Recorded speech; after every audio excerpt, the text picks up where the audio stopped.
The five of them picked the wrong woman. She was sitting alone in a corner booth, rain-soaked, quiet, a cup of coffee going cold in front of her. 30 years old, maybe. Small frame. Scrubs still damp from a double shift. Outside, Silver Ridge was disappearing under a Colorado storm that had already knocked out half the highway. Inside, the men laughed like they owned the place. And they thought they did. They had no idea that the woman they were circling had spent 4 years keeping soldiers alive in places most people will never find on a map. They thought they were picking on a nurse. They were not. What city are you watching this story from? Drop a comment right below so I can see how far my story has reached. And don't forget to like and follow the channel so you never miss what comes next. The storm had been building since early afternoon, the kind that rolled down from the Rockies without warning and turned 2-lane highways into rivers. By 7 o'clock, the interstate north of Silver Ridge was closed in both directions, and anyone caught between exits was stuck until the county road crews cleared the debris blocking the pass. That meant the Tilden's Roadside Diner, a squat brick-faced building wedged between a shuttered gas station and a gravel turnaround, had more people inside it than it had seen on a Saturday night in years. Olivia Hart had pulled her truck into the lot at 6:42, 14 minutes after dispatch told her the highway was closed. She hadn't argued. She'd found a parking spot near the door, grabbed her canvas bag from the back seat, and walked inside without rushing, even though the rain was coming down hard enough to blur the diner's neon sign into a smear of orange light. She took the corner booth. Back to the wall, clear sightline to the entrance, 1 seat away from the emergency exit. She didn't think about why she chose that spot. She just did. The waitress, a woman in her mid-40s named Patrice, came over with a laminated menu and the look of someone who had been on her feet since morning and knew she wasn't getting off them anytime soon. "Kitchen's backed up," Patrice said. "Probably 40 minutes on anything hot." "Coffee's fine," Olivia said. Patrice looked at her for a second. The scrubs, the wet hair stuck to her neck, the rings under her eyes, and nodded like she understood something about exhaustion that didn't require explanation. She brought the coffee in under 3 minutes. Olivia wrapped both hands around the mug and let herself be still. It had been a 15-hour shift at Crestfield Regional Hospital, 40 miles south. A multi-vehicle pileup on the bypass, 2 cardiac events in the same afternoon, a pediatric case that had gone sideways before it went right. She was tired in a way that had moved past her muscles and settled somewhere deeper, in the place where her patients lived. She didn't want to talk to anyone. She didn't want to be looked at. She wanted the coffee, the sound of rain against the windows, and the particular quiet of being alone in a crowded room. She got the coffee and the rain. She did not get the quiet.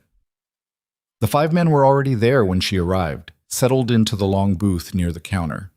30s and 40s, all of them, with the particular looseness of people who'd been drinking since before the storm hit. Not falling down drunk. The other kind. Loud and certain. The kind of drunk that makes a man feel like the room belongs to him and everyone else is just visiting. She noticed them when she walked in. She clocked the energy, filed it away, and made her decision to sit as far from them as the diner allowed.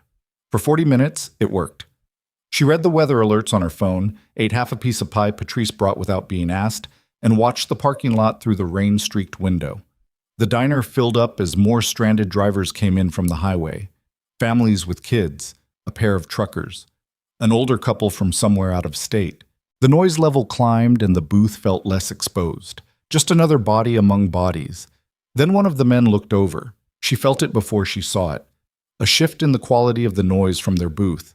Something dropping out of the general chatter and becoming pointed. She didn't look up from her phone. "Hey!" The voice was directed at the room, but it was for her. "Hey, sweetheart?" She kept reading. A chair scraped back. Footsteps. She watched his reflection in the dark window beside her before she turned. He was big, with a beard going patchy at the jaw, and a work jacket with a company logo she didn't recognize. He stopped at the edge of her booth and leaned one hand against the back of the opposite seat like he was settling in for a conversation she hadn't agreed to have.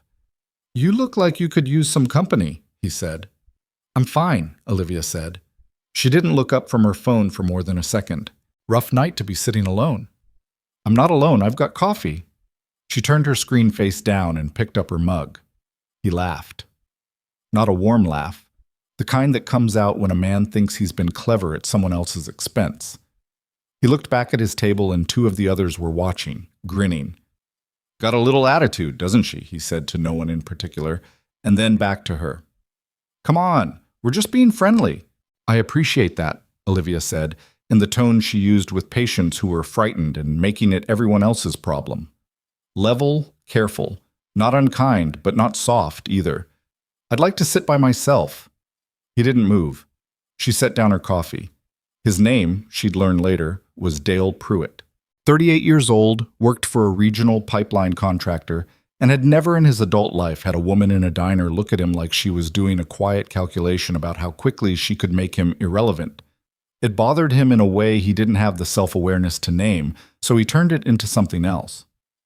"Suit yourself," he said, with an edge on it, and he walked back to his booth. For about 6 minutes, that was the end of it. Then two of his friends decided to wander over.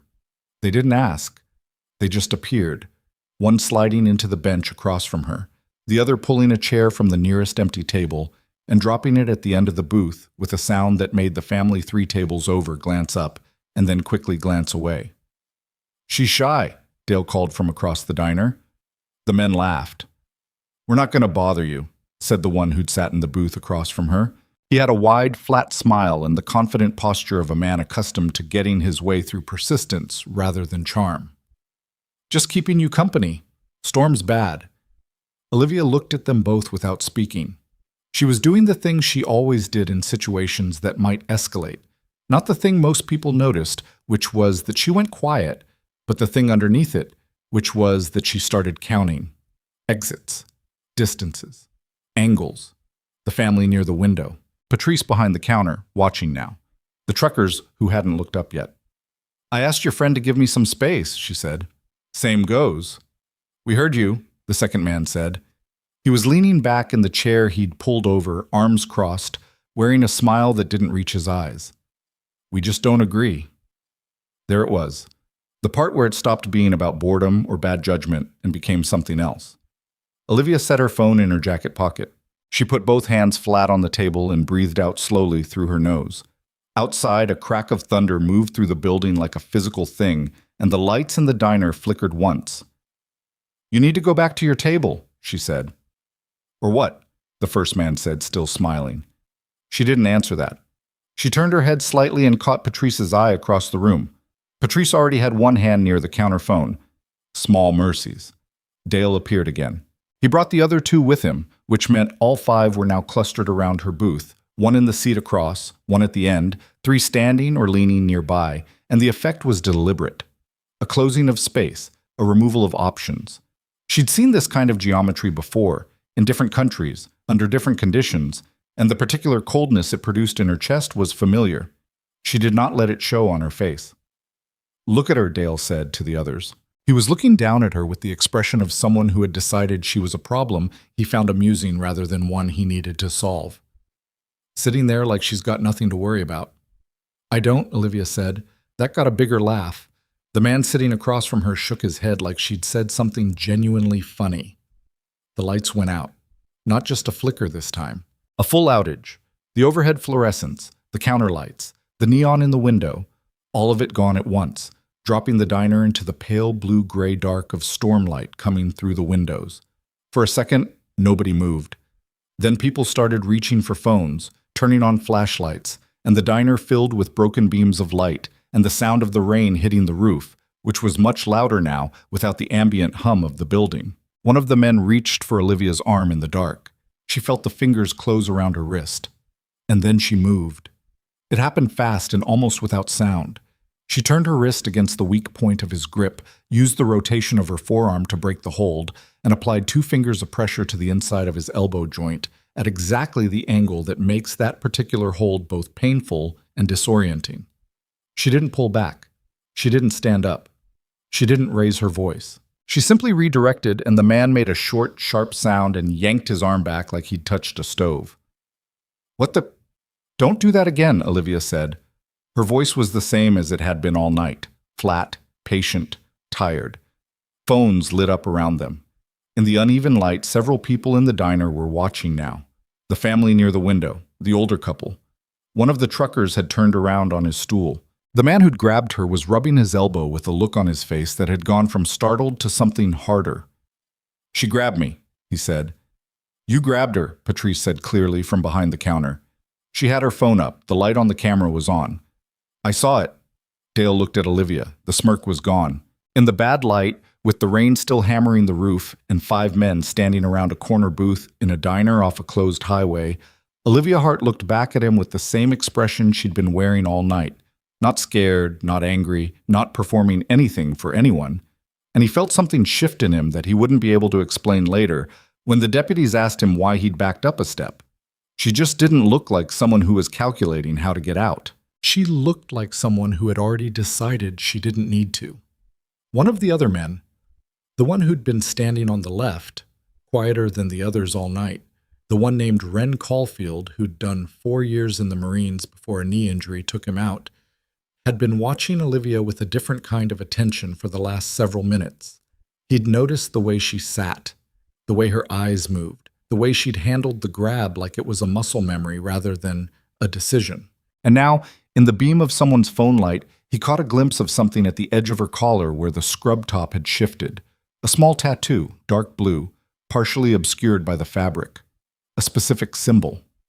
A unit designation. He knew what it was. He went very still.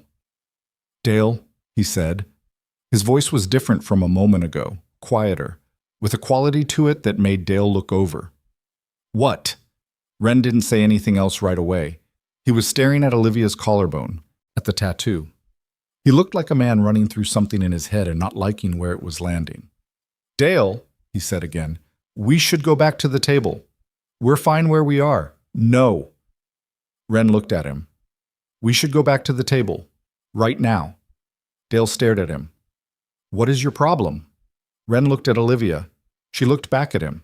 She hadn't moved, hadn't changed her posture, hadn't done anything except continue to exist in the space she'd occupied all night, quiet and unhurried and completely unafraid. "She's military," Ren said. The words landed in the booth like something dropped. "What?" Dale said. "That tattoo." Ren pointed, a short and almost uncertain gesture. "That's a unit mark. I'd recognize it anywhere." He swallowed. "I didn't know what unit, but I know what it means." Dale looked at Olivia, back at Ren, back at Olivia. "She's a nurse," he said. Like that settled something. "She might be both," Ren said. He sounded like he very much wanted to be wrong and suspected he wasn't. The diner was quiet in a new way now. The people who'd been pretending not to watch had stopped pretending. Patrice was still recording. Outside, through the window, through the wall of rain, something new was becoming visible in the parking lot. Flashing lights, moving slow, picking their way across the flooded asphalt. Red and blue. Not the steady pulse of a sheriff's cruiser. Military police. Olivia watched the vehicle park. She knew it was there because she'd been watching the window for the last 20 minutes. She knew what it was before anyone else in the room figured it out. The same way she'd known a lot of things that night. Because paying attention had never been optional for her. Not in the places she'd been, not with the people she'd been responsible for keeping alive. She reached for her coffee. It had gone completely cold. She drank it anyway. The door opened and a gust of rain and cold air came through with the MP officer, a young man in his late 20s in full uniform, water running off the brim of his cover. He stopped just inside the door, scanned the room with the automatic efficiency of someone trained to read a space fast, and then his eyes found Olivia in the corner booth. He stopped scanning. Something crossed his face, recognition, followed by a very particular kind of respect that didn't come from rank alone. He crossed the diner in a straight line, ignoring everything else, and stopped in front of her booth. Dale and his friends hadn't moved.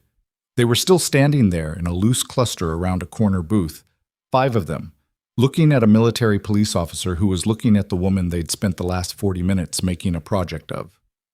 The officer removed his cover. "Ma'am," he said, then like he was making sure he was right. "Nurse Hart?" The entire diner held its breath. Olivia looked up at him. Her expression hadn't changed. Still the same level, tired, unhurried face she'd been wearing since she walked in out of the rain. But something in her eyes shifted just briefly into something that might have been relief at being seen correctly by someone who actually knew what they were looking at. "Staff Sergeant Mercer," she said. You're a long way from Fort Calloway. Storm rerouted us, he said. He glanced at the men still standing around her booth, then back at her, in the way of a man piecing something together and not liking the picture. Everything all right? Before she could answer, Dale Pruitt, who had not, apparently, finished making bad decisions for the evening, made one more. She assaulted my friend, he said.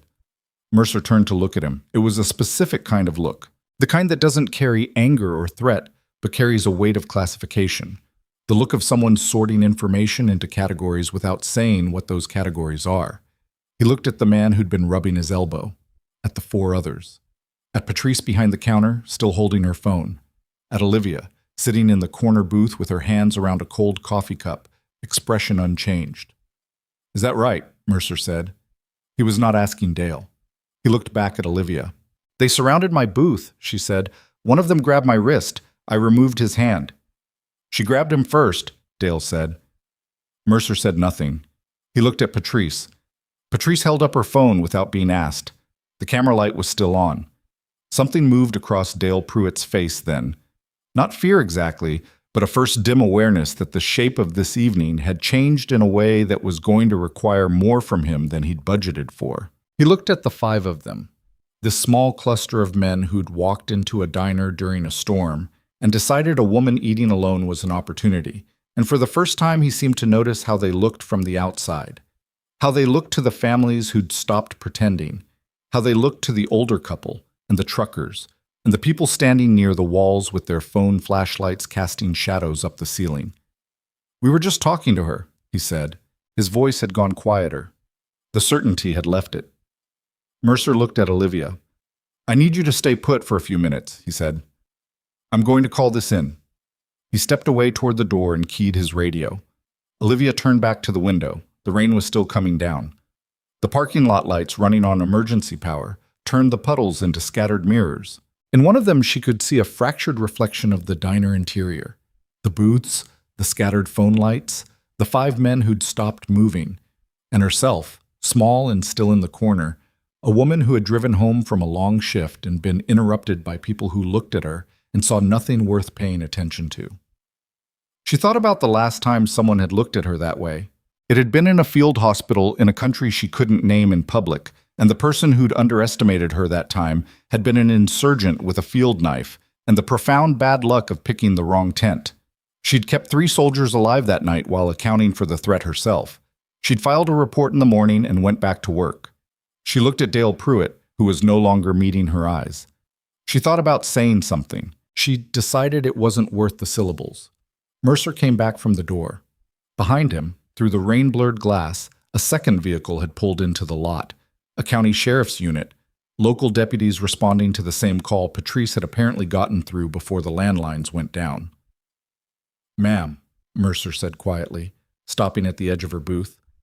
I need to ask you a few things, and then I'm going to need statements from everyone who saw what happened. Olivia nodded. Dale Pruitt finally looked at her. He was standing 6 feet away in a dark diner in a Colorado storm, and whatever he had thought this night was going to be when he first looked across the room at a wet, tired woman in scrubs sitting alone with a cup of coffee. It was not this. I didn't know, he started to say. We didn't know who you... Stop, Mercer said without raising his voice. Dale stopped. Mercer looked at Olivia. She looked back at Dale. The man who had spent 40 minutes making sure she couldn't eat a piece of pie in peace was now waiting for her to decide something. She could see it in his face, the calculation going on behind his eyes, the hope that the woman in the booth had less weight in this room than the uniform standing next to her, that she might defer or soften or let it go the way women in her position often did because it was easier than not letting it go. She finished the last cold swallow of her coffee. She set the mug down without a sound. And then she gave Mercer a precise, complete, entirely factual account of every single thing that had happened since she sat down, in the clear and steady voice of a woman who had delivered worse news than this, in worse places than this, and never once flinched from what the facts required. Outside, the sheriff's deputies were coming through the door. The night was not over. The deputies came in wet and unhappy, The way people do when they've been pulled off a closed highway in the middle of a storm to deal with something that should never have required their presence in the first place. There were two of them, Deputy Sean Aldrete, who was pushing 50 and moved like a man whose knees had been arguing with him for years, and Deputy Cassie Norwood, younger, sharper around the edges, who took in the layout of the diner in a single sweep and then looked at Mercer with the particular expression of someone who had just sorted out which entity in the room had the most complicated jurisdiction. "Staff Sergeant," she said, by way of acknowledgement. "Deputy." He nodded. "We've got a harassment situation. I've got a witness with footage." A glance at Patrice. 5 individuals. 1 victim. Dale Pruitt opened his mouth. "Sir," Norwood said, without looking at him. "Don't." He closed it. Aldrete moved toward the counter with the practiced shuffle of a man who preferred to let his partner do the talking while he absorbed the room. He stopped beside Patrice, looked at her phone, and then looked at Dale's group with the expression of a man who had seen enough of this specific category of situation to be tired of it at a molecular level. Olivia stayed in her booth. She wasn't performing calm, she was just calm, in the way that people who've operated in actual danger sometimes are when facing something that isn't, a practiced conservation of energy. The body withholding the adrenaline it has learned to spend carefully. Her wrist was fine. The grip had been firm, but she'd broken it quickly enough that there'd be no bruising. Her coffee was gone. She was a little cold, and she was still tired, and she wanted to go home more than she wanted anything else that was currently available to her. Mercer crouched slightly at the edge of her booth so he wasn't standing over her. It was a small thing, the kind of physical adjustment that took training to become instinct. "How long were they at your table?" he asked. "They weren't at my table to start. The first one approached around 7:20. The other 2 came over maybe 35 minutes later. The last 2 came with the man who'd been speaking to me first." She thought for a moment. "The one who reached for me came with the second group. He was standing to my right." "Which one?" She looked across the room at the men, who had gathered themselves into a loose, uncertain cluster near the counter, no longer performing anything for each other or anyone else. She identified the man with the elbow issue. He was still rotating his arm with the experimental care of someone testing whether it worked correctly. Mercer straightened up, made a note on his phone. "Did they threaten you directly? Specific language?" Olivia considered the question the way she considered everything, without rushing it. "The man who grabbed me said, 'Or what?' when I asked them to return to their table. The tall one with the beard said they didn't agree when I said I wanted to be left alone. No explicit threats, but the physical positioning was deliberate. They were blocking my exit routes." Mercer looked at her for a second. "You were tracking exit routes." "I always track exit routes," Olivia said, without inflection. He nodded like that made complete sense, because to him it did. Norwood was speaking to Dale now, notebook out, the interaction carrying the quality of a negotiation in which one party had significantly less leverage than they'd started the evening with. Dale was talking too much, which was what people did when they were nervous and didn't have a lawyer present and hadn't yet figured out that every additional sentence was a new potential problem. His voice carried across the diner in fragments. Just talking, storm was bad, didn't mean anything by it. And Olivia listened without appearing to listen, something she'd been doing in one form or another for most of her adult life. Ren Caulfield had separated himself from the group. He was standing near the wall by the window, alone, arms crossed, looking at the floor. He'd been standing that way since the deputies arrived. She watched him for a moment. He looked like a man who was doing an accounting of something and finding the numbers worse than he'd expected. Patrice appeared at the booth with a fresh pot. "You want more?" she asked. She was still holding her phone in her other hand, the camera no longer running, but kept close with the alertness of someone who'd learned tonight that documentation was worth something. "Please," Olivia said. Patrice poured and then didn't leave. She stood there for a second with the pot in one hand and her phone in the other, looking at Olivia with an expression that had several layers to it. "I called it in 20 minutes ago," she said, "when they first came over to your table. I didn't know if you wanted me to, but You did the right thing," Olivia said. "I should have said something sooner, to them, I mean. I almost did a couple times." She shifted her weight. "I didn't." "You recorded it and you called it in," Olivia said. "That's not nothing."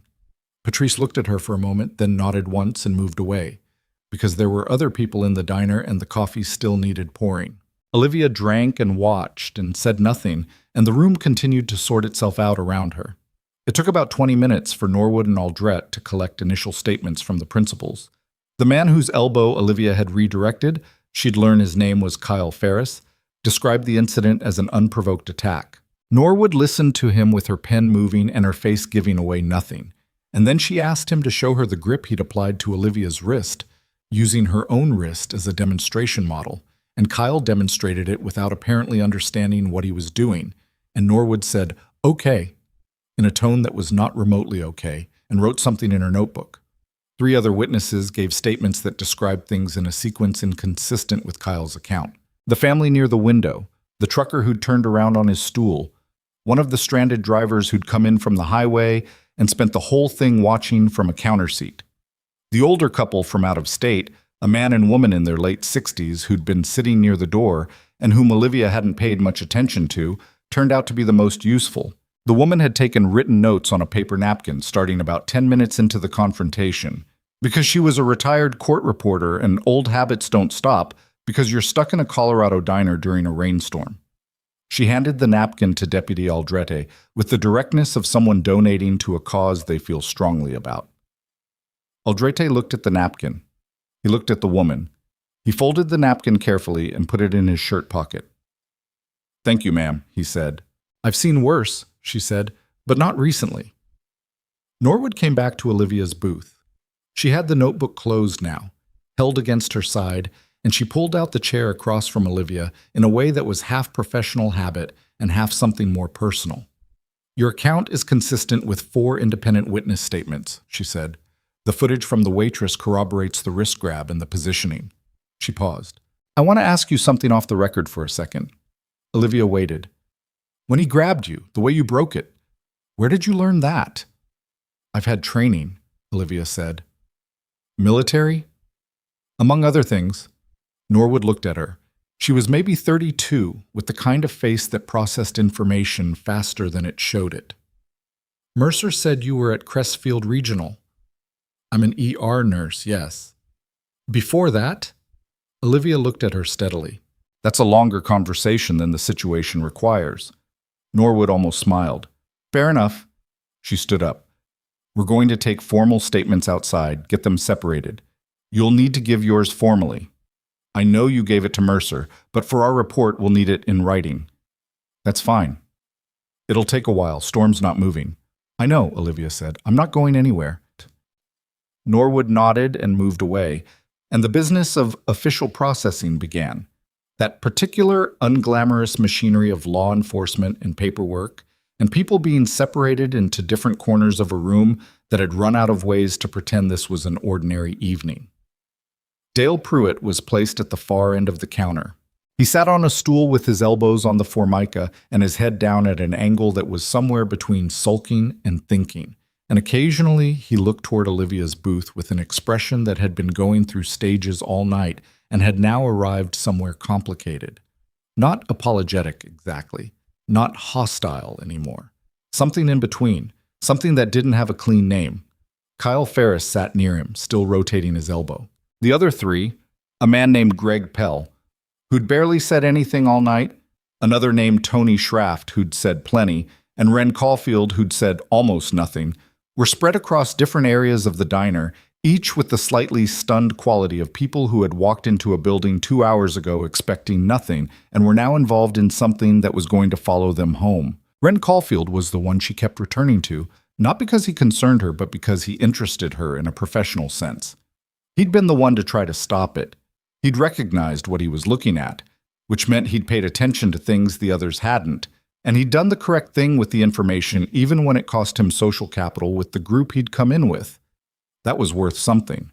Not enough to make the evening forgivable, but worth something. She thought about people she'd known who had that quality, the ability to course correct when new information arrived, and how uncommon it actually was, and how much it had mattered in the places she'd been, where the people who couldn't update their assessment of a situation fast enough sometimes didn't walk away from it.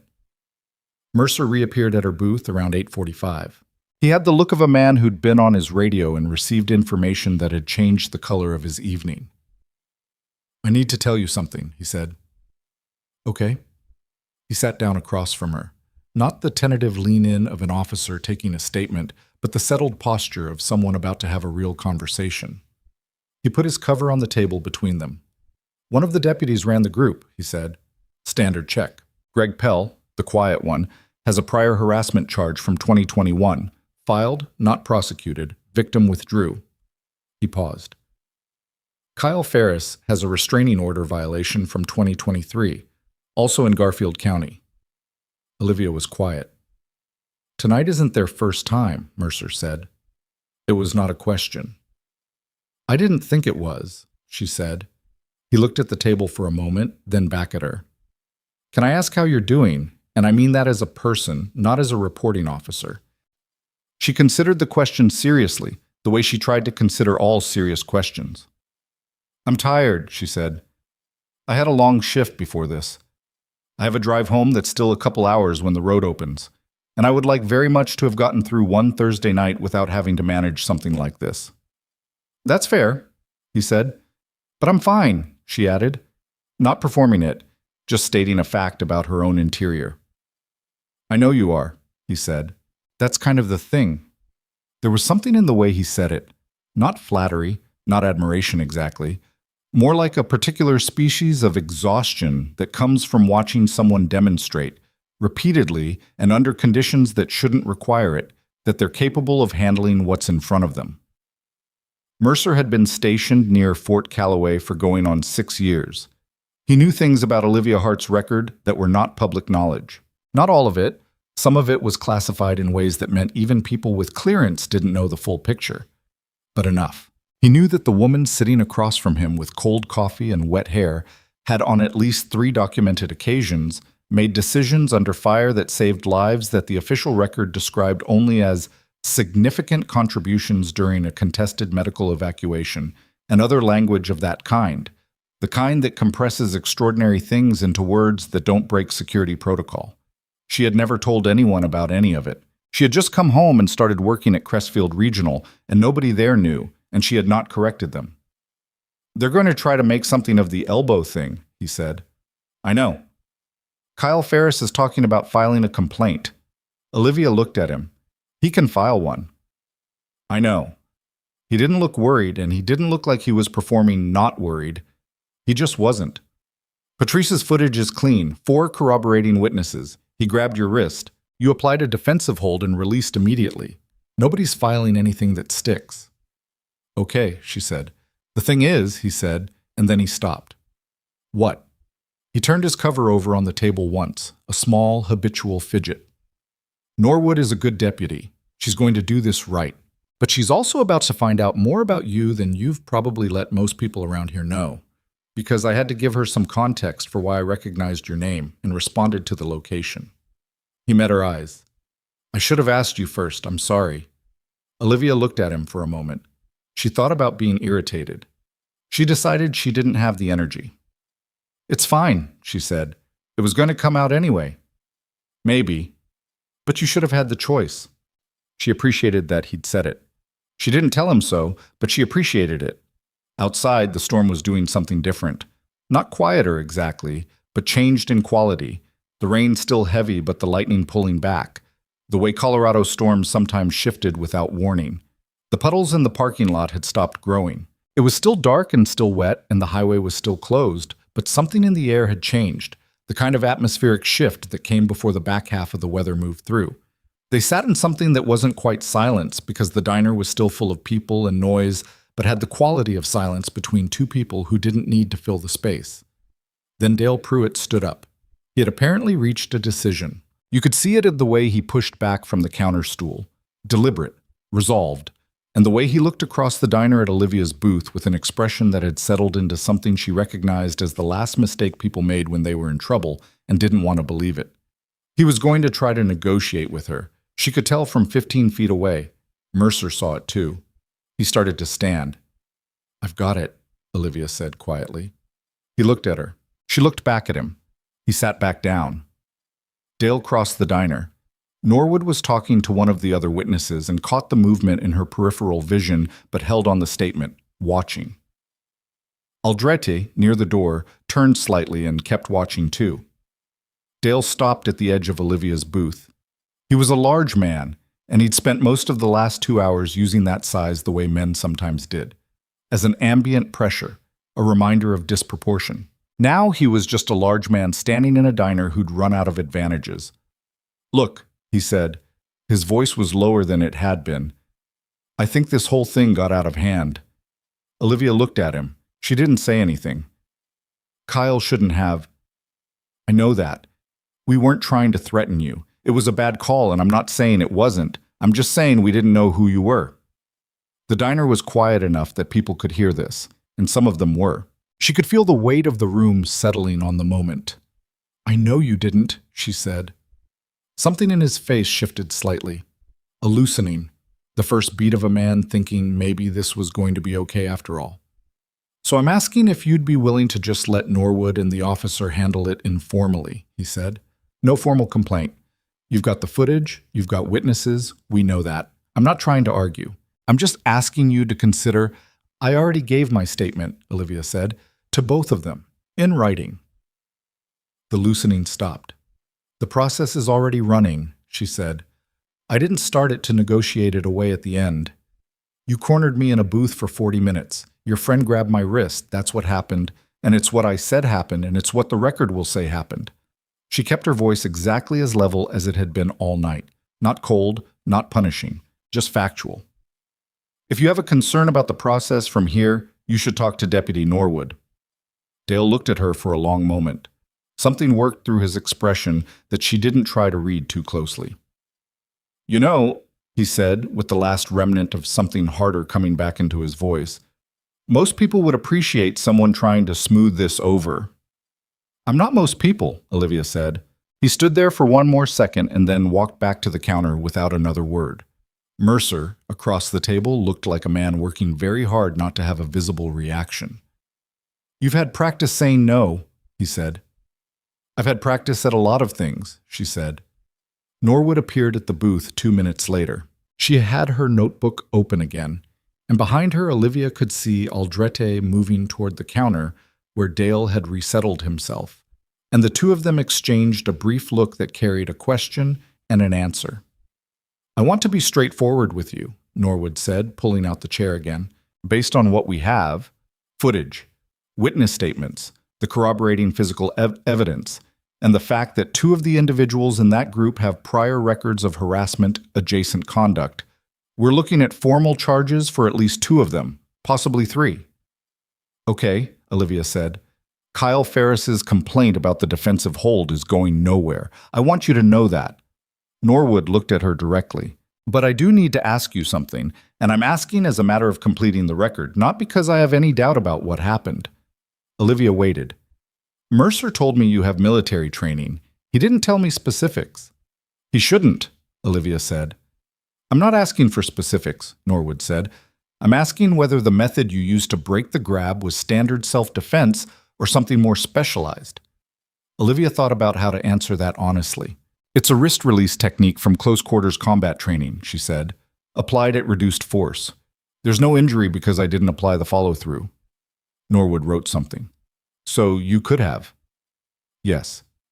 "But you didn't?" "No." Norwood looked at her for a long moment. "Why not?" Olivia considered the question seriously, because the objective was to stop the contact, not to damage him. She paused. "He's not a combatant. He's a drunk in a diner." She thought about it for another second. "And he's not worth a hand injury to me." Norwood actually laughed at that. A short, involuntary sound that she covered quickly with her professional expression, but not quickly enough. "All right," she said, and closed her notebook. "I think we're close to done with your portion. I may need you available for follow-up if the DA's office has questions." "I'm at Crestfield Regional most days," Olivia said. "If I'm not there, I'm reachable." "Good." Norwood stood. She hesitated for half a second, which was unusual for her. Olivia had watched her work for the last 90 minutes, and she was not a woman who telegraphed uncertainty. "Is there anything you need right now, before we finish up?" Olivia looked at her coffee mug. "Fresh cup wouldn't hurt," she said. Norwood flagged down Patrice, which was perhaps the least official thing a deputy could do at a crime scene, and Patrice brought the coffee without being asked twice, and Olivia sat in her corner booth while the machinery of accountability continued to grind forward in the surrounding room. She was almost comfortable, and then her phone buzzed. She looked at the screen. The number was a Virginia area code she didn't recognize, but the caller ID showed a name she recognized immediately, because the name belonged to someone who should not have had any reason to call her on a Thursday night in the middle of a storm-stranded diner in Silver Ridge, Colorado, and the fact that they were calling meant something had changed. She looked at the screen for 2 full rings. She picked up. "Hart," she said. There was a pause on the other end. Background noise she couldn't place. Not outdoors, not an office. Something institutional. Then a voice she hadn't heard in 2 years came through the speaker with the particular quality of someone choosing their words before they said them. "Olivia, this is Colonel Reese Waverly." She went still in a way that was different from her usual stillness.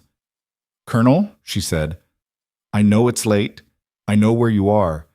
We've been tracking the storm. I need 5 minutes." Another pause. "And I need them to be private minutes." Olivia looked at the diner around her, at Mercer near the door, at the deputies, at Dale's group, at Patrice moving between tables, at the family with kids who'd started packing up because someone had gotten a message that the highway pass was clearing. "Give me 2 minutes," she said. She slid out of the booth. Mercer saw her moving and started to stand. She held up one finger, a quiet hold, and he settled back, watching. She crossed the diner to the small hallway near the restrooms, far enough from the main room that the ambient noise dropped to a manageable level, close enough that she could still see the exits through the doorway. Old habits. She put the phone back to her ear. "Okay," she said. "Talk to me." Colonel Waverly talked. He talked for just under 3 minutes.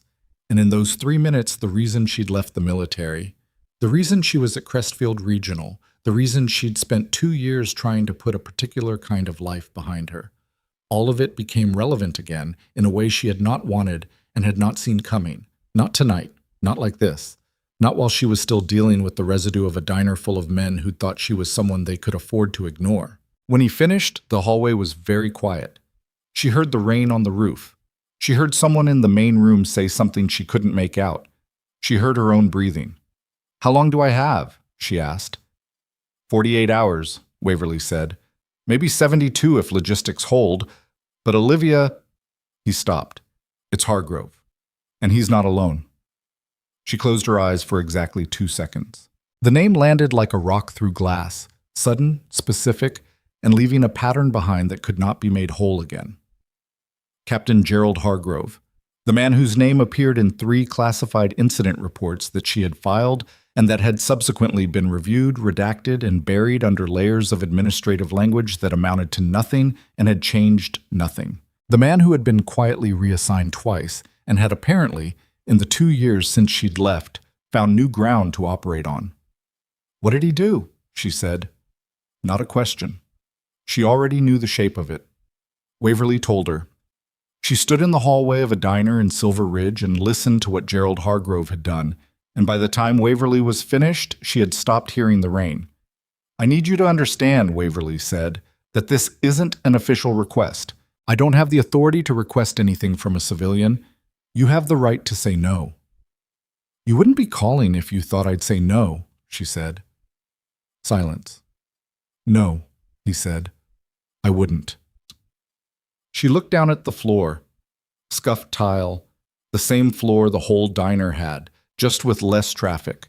And she thought about the bed she'd been planning to reach by midnight, and the shift she had tomorrow, and the 40-mile drive on a highway that was just starting to clear, and the report she'd need to file with Norwood's office, and the life she had built here, carefully and quietly, out of the wreckage of a different life. She thought about the people Waverly had named, the people Hargrove had gotten to.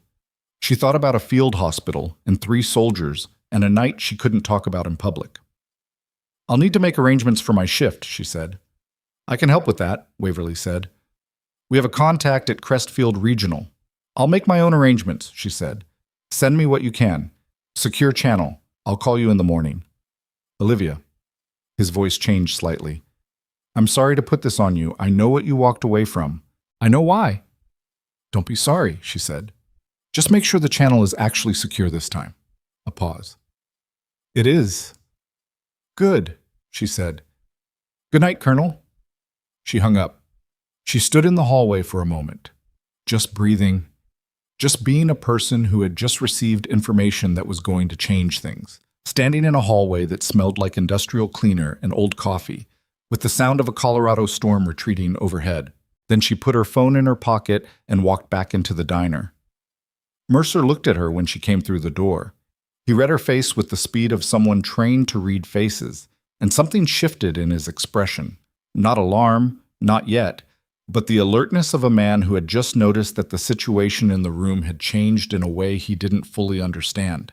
She crossed back to her booth. She sat down. She wrapped her hands around her fresh coffee, which was still hot, and she looked out the window at the parking lot where the rain had almost stopped and the puddles were going still. Mercer came over. Everything all right? He asked. She looked up at him. She thought about what to say and how much of it to say, and she thought about Waverly and Hargrove and the 48 hours and the things she'd spent 2 years trying not to be pulled back into. No, she said, which was the honest answer. He pulled out the chair without asking and sat down. She looked at him for a moment, then out the window again, then back at him. Do you still have contacts at Fort Calloway's JAG office? She asked. He looked at her steadily. Yeah. An intelligence liaison? Depends on what we're talking about. It's complicated, she said. I figured, he said, given that you just went pale in a hallway after a phone call and you were fine 30 seconds before that.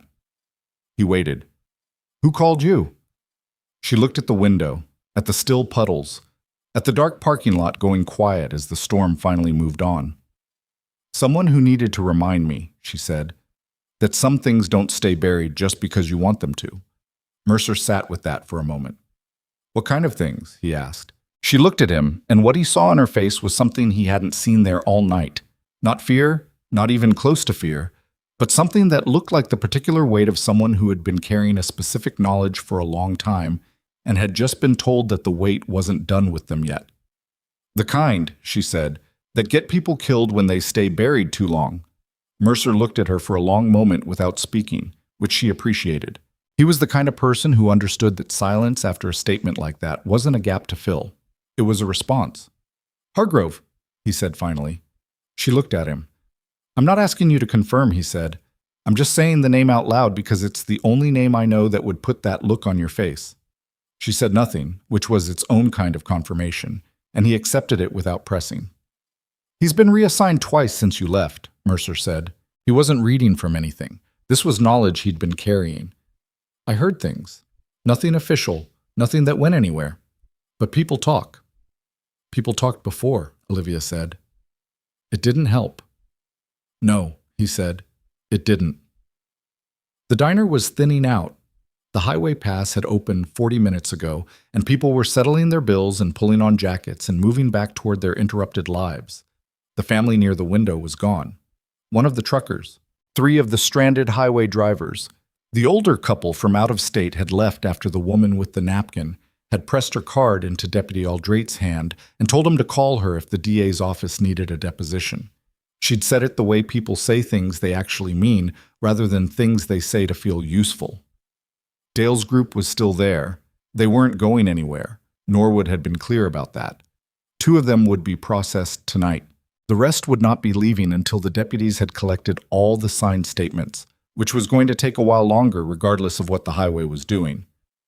Olivia looked at them across the room. She wasn't thinking about them anymore. Not really. They had become a background fact, handled, documented, in the process of consequence. That chapter of the evening was closing. The other chapter was just beginning. She pulled out her phone and opened the secure messaging app she hadn't used in 14 months. The interface was the same. The encryption certificate was still valid somehow. She sent Waverly a single word, confirmed, and put the phone face down on the table. I need to ask you something, she said to Mercer. Ask. If I needed to be somewhere in 48 hours that's not Crestfield Regional, somewhere that required certain access arrangements, what would that take? Mercer turned his coffee cup around on the table. Depends on where. Can't tell you where. Then I'd say roughly 3 phone calls and maybe 4 hours of lead time, he said. Assuming it's not overseas. It's not overseas? Then 3 calls. He paused. Is it the thing Waverly called about? She looked at him sharply. I recognized the Virginia area code on your screen when you answered, he said without apology. And Waverly's the only person at that level who would call you direct instead of going through channels. He waited. I'm not trying to get in front of something that isn't my business. I'm trying to figure out whether it's about to become my business. Olivia thought about that. Probably, she said. He nodded like he'd expected that answer. Then I'll make the calls in the morning. She almost said thank you and then didn't, because between people who'd operated in the same world, it wasn't the right word. She picked up her coffee instead. Norwood came back to the table at 9:47. She had her jacket zipped now, and the look of a woman who had gotten through the hard part of the evening and was focused on the administrative part, which was almost worse. We're ready for your formal written statement, she said. Shouldn't take long, and then you're free to go when the road's clear. Olivia slid out of the booth. The formal statement took 22 minutes. It was thorough and accurate, and Norwood went through it line by line before Olivia signed it, which Olivia respected. When it was done, Norwood clipped it into her case folder and looked up. Kyle Ferris has officially dropped the complaint, she said. When did that happen? About 10 minutes ago. Norwood's expression stayed neutral. He said he'd reconsidered the sequence of events and no longer felt a formal complaint was warranted. Olivia said nothing. Aldrete had a brief conversation with him about what a formal complaint would require in terms of his own conduct being on record, Norwood said. Sometimes people reconsider things. Sometimes, Olivia agreed. She signed the last page and Norwood put the folder under her arm. Dale Pruitt and Kyle Ferris will be processed tonight, Norwood said. Greg Pell is being cited and released. He didn't make physical contact and the footage doesn't show him participating in the blocking. The other two are being cited. She paused. Pruitt's looking at a harassment charge and potentially disorderly conduct, depending on how the DA frames the wrist grab through his instigation. Ferris is looking at the wrist grab directly. And their records, Olivia said. The priors. The DA's office will have all of it, Norwood said. I'll make sure of that personally. She said it with a flatness that meant she was going to do exactly that, not because she was required to, but because she wanted to. Olivia recognized the feeling. She'd had it herself in rooms colder than this, making promises to people she couldn't help as much as she wanted to.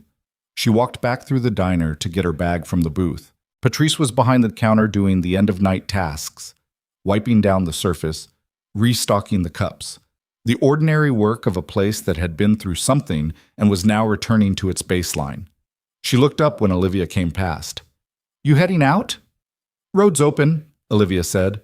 Patrice nodded. She kept moving the cloth across the counter. Then, I'm sorry they did that. You don't need to apologize for them. I know, Patrice stopped, pressed her mouth together briefly. I've seen that before, you know. Men like that deciding a woman by herself is a project. I've had to deal with it in this diner more than once. Usually it ends different. Different how? Usually the woman leaves, Patrice said, or I ask her to, because it's easier, because it keeps the peace. She put the cloth down. I didn't do that tonight. Olivia looked at her. No, you didn't. You didn't look scared, Patrice said. The whole time. That's the thing I can't get out of my head. Every other time I've seen this happen, the woman looks scared. And you just didn't. Olivia picked up her bag. She thought about how to answer that in a way that was true without being a performance. I've been in rooms where being scared would have gotten people killed, she said. You do that enough times and it recalibrates something. Patrice looked at her for a long moment. What kind of rooms? The kind I can't talk about in a diner, Olivia said, without unkindness. Patrice nodded slowly. Well, she reached under the counter and came up with a paper bag, the grease-spotted kind that meant food. Pie and a sandwich, for the road. Don't argue with me. Olivia took the bag. She was almost at the door when Ren Caulfield stepped away from the wall. She'd known he was going to. She'd been watching him from the edge of her peripheral vision for the last few minutes, the particular posture of a man working himself up to something. He stopped a careful distance away, not close enough to crowd her, which she noted. And he didn't have the look of the others. His face was doing something more complicated. I'm not going to ask you to forgive it, he said. His voice was low. I know that's not the point. She waited. I should have said something earlier, he said. When Dale first went over, I saw what it was. I didn't move. Why not? He looked at the floor. A direct question deserved a direct answer, and he was the kind of person who knew that. Because I didn't want the argument, and because he stopped, tried again. Because I told myself it wasn't my place. But you spoke up eventually, she said. When I figured out who you were, he said. Which is worse, not better. I should have said something because of what was happening, not because of who you turned out to be. He looked up at her. His eyes were steady, and they looked like they'd been carrying something heavy for several hours. I know that. She studied him for a moment. The tattoo on his forearm, she could see it better now with his jacket open, was a Marine Corps design, the specific kind that didn't come from a shop, the kind you got with a unit. What years? She asked. 2008 to 2012, he said. Hellman, mostly. She nodded once. Get home safe, she said, and walked out. The parking lot was wet and cold, and the air smelled like rain-washed pine and asphalt, and after the hours inside the diner it felt enormous. The sky had broken open enough that she could see a strip of stars between the clouds moving east. The storm was gone. Everything it had left behind was slowly going still. She got in her truck. She sat for a moment without starting it, her hands in her lap, the paper bag from Patrice on the passenger seat, her phone face up on the console. The secure app showed no new messages. She hadn't expected any yet. Waverly would be making his own arrangements tonight, and the details would come in the morning when there was something concrete to send. She started the truck. The drive south was 40 miles of wet highway with almost no other traffic. The road unspooling ahead of her in the headlight beams with the hypnotic quality of empty asphalt after midnight. She ate the sandwich one-handed while she drove. It was better than it had any right to be. Thick bread, good mustard, something in it she couldn't identify but didn't mind. She thought about Hargrove, not about what he'd done. She knew enough of that from what Waverly had said and could piece together the rest. She thought about him as a person, which was something she'd trained herself to do even when she didn't want to, because in her experience, the people who stopped thinking about difficult people as people made worse decisions about them. Gerald Hargrove was 51 years old. He had a wife in Virginia and a son at West Point, and he had committed, across a period of at least 4 years, a series of acts that had endangered lives and covered it up with the specific fluency of someone who had learned exactly how the system's blind spots worked.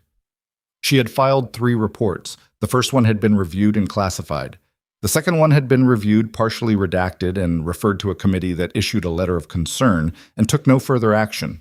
The third one had resulted in her being pulled into a room with 2 people she'd never seen before, and one person she had, and the person she had met before had told her, with the particular gentleness of someone delivering unwelcome information to an asset they valued, that pursuing this further through official channels was going to cost her more than it was going to cost Hargrove. She had left the military 6 weeks later. She had taken the job at Crestfield Regional, and she had made a life that was small and manageable and hers, and she had told herself that some things didn't get fixed by one person pulling on them, that there were limits to what she was responsible for, that she had done what she could do. She had almost believed it. She pulled into her driveway at 12:19 a.m. The house was a rental. 2 bedrooms, one of which she used for storage, on a 1/4 acre at the edge of a small development 3 miles outside the Silver Ridge town limits. She'd lived there for 18 months. She knew all her neighbors' schedules, which entrance and exit routes were viable in different weather conditions, and which of the trees in the backyard would hold weight if she needed to move fast in the dark. She didn't think about the fact that she knew these things. She just knew them. She went inside, set her bag by the door, and put the paper bag in the kitchen. She ran water over her wrists at the sink, both of them, a habit from long before Kyle Ferris had grabbed one of them, and then stood at the counter with her hands on the cold porcelain and breathed. Her phone buzzed on the counter. Secure app. Waverly's channel. She unlocked it. The message was short. A name, a location, a time. Below it, a second line that she read once and then set the phone down and stood very still in her kitchen in the middle of the night. The name in the second line wasn't Hargrove's. It was someone she hadn't expected. Someone she'd thought was out of it, out of his reach, out of the country, safe. Someone whose safety she had, 3 years ago in a field hospital, in a place she couldn't name in public, personally insured at significant cost to herself. Sergeant First Class Darren Molt, alive, currently in a private medical facility in Reston, Virginia. Admitted 6 days ago under a name that wasn't his, and Gerald Hargrove's personnel file showed an access badge scan at that facility 4 days ago. She stared at her phone. The kitchen was quiet. The refrigerator hummed. Outside, a car moved down the road and its headlights swept briefly across the window and then were gone. She had not seen Darren Molt's name in writing since she'd filed her second report and watched it disappear into the machinery. She had thought about him occasionally, the way you thought about people you'd pulled back from the edge and then lost track of, a specific kind of incomplete concern. But she'd told herself he was somewhere safe, somewhere far from the thing they'd both survived. She'd been wrong. She picked up the phone and called Waverly back. He answered on the second ring, which meant he'd been waiting. "When did you find out about Molt?" she asked. A pause. "Yesterday. And Hargrove's badge scan. We flagged it this morning." His voice was careful. "Olivia, we don't know yet what his presence at the facility means. It could be—" "It's not a coincidence," she said. Silence. "No," Waverly said. "Probably not." She looked out the window at the dark road. "I need everything you have on that facility," she said. "Staff manifest, floor access, security protocols. Whatever you can get me through the secure channel." "That's going to take— how long?" 6 hours, he said. "Maybe 5. "Then send it at 5, she said. "I'll be awake." She hung up. She went to the storage bedroom.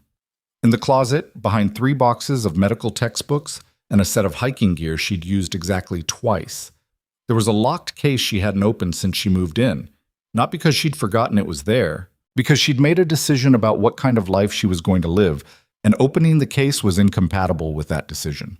She crouched in front of it. She put her hand on the combination lock. She didn't open it yet. She just stayed there for a moment, in the particular stillness of someone standing at a line they'd drawn for themselves, looking at what was on the other side of it, understanding that crossing it was going to change the answer to questions she'd been telling herself were settled. Darren Molt had been 24 years old and bleeding from 3 separate wounds when she'd gotten to him. He'd looked at her in the dark with the specific terror of a person who didn't believe help was actually there yet, and she'd told him, she remembered saying it, she'd told him she had him, that she wasn't going anywhere, that he was going to be okay. She had meant all of it. She still did. Her hand tightened on the lock. She opened the case. The combination came back to her fingers without her having to think about it, which told her something about the nature of things she'd tried to leave behind. Inside, a folded set of civilian tactical clothes, a medical kit updated 3 years ago and still sealed, a burner phone in a static bag, 2 identification documents in names that were not hers but were not illegal, and a small encrypted drive on a lanyard. She looked at the contents for a moment, then took the drive and the burner phone and closed the case again. She didn't take the clothes. Not yet. She was going to try to do this the right way first, which meant going through Waverly, which meant working inside whatever structure still existed for working inside. She had learned, at considerable personal cost, that operating outside structure created problems that outlasted the original mission. She had also learned that sometimes structure failed, and when it did, you needed to already know what you were going to do. The drive went around her neck. The burner phone went on the kitchen counter next to her regular one. She made coffee, real coffee, the kind that required actual attention, measuring and timing, because her hands needed something to do that wasn't opening a weapons case, and she sat at the kitchen table and waited for 5 a.m. She did not sleep. She thought about Darren Molt, and she thought about the field hospital, and she thought about the specific quality of darkness in a place where the power has been cut, and you are working by the light of a headlamp with your hands inside a wound that is bleeding faster than you can address it, talking to a person in the voice you used for people whose hold on consciousness was fraying, steady, direct, present, because panic in the voice of the person helping you was the last thing you needed when you were deciding whether to stay. She had stayed with him for 4 hours. She had filed the report about how they came to be in that situation. The decision chain that had put an undermanned unit in an exposed position without the support they'd been promised. The officer whose operational choices had created the conditions for what happened that night. And the report had gone somewhere and done nothing. She drank her coffee. At 4:58 a.m., the secure app lit up with a file transfer that took 3 minutes to complete. She opened it on the encrypted drive, running it through the reader app Waverly's office used. The facility manifest loaded first, a private medical center in Reston, Virginia, operating under a corporate shell that, if you didn't look closely, looked like any of a dozen healthcare management companies that had proliferated in the last decade. If you did look closely, which someone on Waverly's staff clearly had, the ownership structure pointed toward a holding company with connections to 2 defense contractors and 1 private logistics firm that had operated in the same theater as Hargrove's last 2 postings. That was not a coincidence either. The staff manifest showed 42 personnel. The floor access record showed that Hargrove's badge had been used on the 3rd floor, the floor listed in the facility's own internal documentation as a long-term care unit, private rooms, limited visitor access. Molt's admission record, flagged in a separate attachment, showed him in room 314. She stared at that for a long time. Then she called Mercer. He answered on the 3rd ring, which meant he'd been sleeping but lightly, the kind of sleep that people in their line of work developed, the sleep of someone who had learned that the phone could ring at any hour, and the hour didn't change what was on the other end. "It's Hart," she said. "I know." He sounded awake already. "What do you need?" "Those 3 calls you mentioned," she said. "I need them this morning, early." A pause. "How early?" "Now." She heard him moving, a light coming on somewhere in the background. "Talk to me." She told him as much as she could without telling him everything, which was a skill she'd developed over years of operating in environments where information was currency and you didn't spend more than the situation required. She told him about Molt. She told him about the facility and the badge scan. She did not tell him everything about the 3rd report she'd filed, because that part touched things that were still classified above his access level, and she wasn't going to put him in the position of carrying information he wasn't cleared to carry. "The JAG contact," he said when she'd finished. "They're going to ask me why I'm calling this in without a formal request from your side." "Tell them it's a welfare check," she said, "on a service member admitted under a false name to a private facility with documented contact from an officer under internal review." Silence on the line. "Hargrove's under internal review, and," Mercer said. "As of sometime in the last 6 months," she said. "Waverly didn't give me details, but if he's calling me directly, something has moved."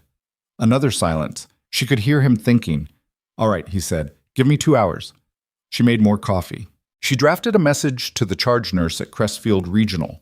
Not a lie, but a carefully shaped truth, that a family matter required her to be unavailable for her next 2 shifts, and that she was requesting emergency personal leave, which she had not used in 18 months and had accumulated in excess of what the request required. She sent it and put the phone down and did not look at it again. At 6:44 a.m., Mercer called back. "JAG is interested," he said, and his voice had changed. It had the particular quality of a man who had made a call expecting a polite brush-off and had instead gotten something that made the call worthwhile. "More than interested. The name I gave them. Molt." They came back with questions before I finished my sentence. "What kind of questions?" "The kind you ask when a name matches something you've already been looking at." He paused. "Olivia, what's on that 3rd report you filed?" She looked out the kitchen window. The sun was coming up over the ridge east of the development, the sky going from dark blue to the specific pale color of early Colorado morning, and it was almost beautiful in the impersonal way that weather could be. "Enough," she said. "That's not an answer." "It's the answer I can give you on an open line." He accepted that. "They're going to want to talk to you, today." "I know, set it up." She drove to Fort Calloway that afternoon. It was a 2-hour drive on clear roads, south and then east, through country that went from mountains to high plains in the way it always did out here. Gradually, and then suddenly, the terrain giving up on drama and settling into the long, flat seriousness of the eastern slope. She drove without music because she needed the quiet for the thinking she had to do, the kind of thinking that required her to be honest with herself about what she wanted from the next 24 hours and what was actually achievable and where those 2 things didn't overlap. She wanted Hargrove to be accountable. She had wanted that for 3 years and had spent most of that time telling herself it wasn't a productive want because the system had shown her its limits. She wanted Molt to be safe. which was a simpler and more urgent thing. And she wanted, somewhere underneath both of those, the thing she'd stopped letting herself name, which was that the 3 reports she'd filed would be seen by someone who could do something with them, that the thing she'd tried to do through channels would actually work, even if it was 2 years late. She pulled into Fort Calloway at 2:17 p.m. The JAG building was on the northeast corner of the base, a 2-story structure that had been renovated sometime in the last decade and still looked like it hadn't been. She was met at the entrance by a captain named Solis, mid-30s, with the focused economy of someone who had been briefed carefully and knew exactly why she was there. "Ms. Hart," he said, extending his hand, "thank you for coming in." "Nurse Hart," she said, not to be difficult, but because it mattered, and because she'd learned that the words people used to address her in rooms like this were often early indicators of how seriously they were taking the conversation. Solis processed the correction without visible reaction. "Nurse Hart," he said. "Right. This way." The conference room was small and had the fluorescent lighting of every official room she'd ever been in. There were 2 other people already seated, a woman introduced as Major Diana Foss from the Inspector General's office, and a civilian in a suit who gave his name as Tom Recker and his affiliation as a federal contractor, which she recognized as the particular designation used by people who worked for agencies that preferred not to name themselves in conference rooms. Recker had a file folder in front of him that was thick enough to have been assembled over time. "We appreciate you making the drive," Foss said. "I understand Sergeant First Class Molt is at a private facility in Reston," Olivia said, because she had learned over years that the most effective thing she could do in rooms like this was to start with what she knew rather than what she was being told, so that the people across the table understood immediately what kind of conversation they were having. Foss and Recker exchanged a look that was brief and controlled, but not invisible. "We're aware of his location," Foss said, carefully. "I'm aware that you're aware," Olivia said. "I'm asking what's being done about it." Recker opened his folder. "Nurse Hart, we'd like to start from the beginning, if you don't mind. The incident reports you filed in, 2021, 2022, and early 2023, she said. "I know the dates. I filed them." "Yes." He looked at her over the top of the folder. "The first 2 were handled through internal military justice channels. The third was buried," she said. A short silence. "Classified," he said. "Those aren't the same thing," she said. Recker looked at her without expression, which was its own kind of answer. He was a man who had been in rooms where classified and buried meant the same thing, and had learned to live with the distinction being largely theoretical. "The third report," he said, contained information that, at the time, could not be acted on without compromising an ongoing operation. "I understand that's what I was told," Olivia said. "I'm asking what changed." Foss put her hands flat on the table. 6 weeks ago, a second whistleblower came forward, a physician assistant who worked at the same forward operating location during the period covered by your third report. She paused. "His account corroborates yours in material detail, and he brought documentation that yours didn't have." Olivia sat with that for a moment. She had not known about a second person. She had not known because she'd been in Silver Ridge for 18 months doing shifts at Crestfield Regional and not talking to anyone who would have told her. "What kind of documentation?" she said. Recker took a photograph from the folder and set it on the table, facing her. She looked at it.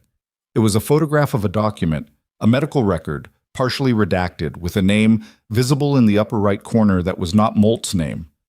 A different soldier. Someone she hadn't known about. "This individual," Recker said, "was treated at the same location, by Hargrove's unit, 4 months before the incident in your third report. He was discharged with a notation of recovered, returned to duty. He died 17 days later from a complication consistent with inadequate treatment of the original injury." He watched her. "The notation was false. Hargrove signed it." The fluorescent light above her hummed. She could hear it clearly because the room had gone very quiet. "He's done it more than once," she said. It wasn't a question, but Foss answered it. "We believe the documentation covers at least 4 incidents over a period of approximately 3 years, she said, possibly more. "The investigation is ongoing." Olivia looked at the photograph. She thought about the 3 reports she'd filed, the committee that had issued a letter of concern, the room she'd been called into, and the careful voice telling her about limits, She thought about 6 weeks of a PA somewhere putting together a folder and walking into a JAG office and sitting in a chair like this one.